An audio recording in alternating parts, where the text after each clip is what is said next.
Sir दोन वेगळे मुद्दे होते. नोटाबंदीचा निर्णय दिल्यानंतर 8 तारखेला 125 वेळा नवीन कायदे नियम आणण्यात आले. तर तुम्हाला वाटतं की लोकांची एक प्रकारे हॅरेसमेंट आहे, कारण का प्रत्येक वेळी दिवसाला असे नियम बदलत चाललेले आहेत?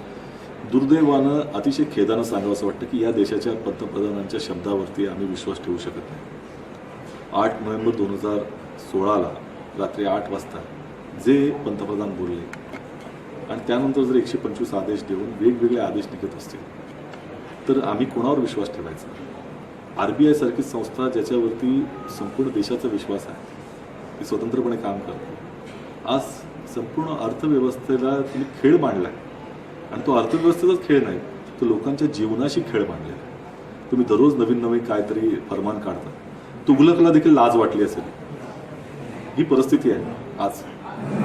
आणि हे जर म्हणजे ही थट्टा चालली, म्हणजे भारत एवढं मोठं लोकशाही राष्ट्र, ज्याला एवढ्या मोठ्या यंत्रणांची म्हणजे लोकशाही व्यवस्थेची परंपरा आहे, संपूर्ण जगाला आदर्श असा दिसणारा भारत देश, आज त्याच्या जर व्यवस्था इतक्या खालच्या पातळीवर आणून तुम्ही जर ठेवणार असाल तर निश्चितपणे हे अतिशय खेदाचं आहे आणि संतापजनक आहे.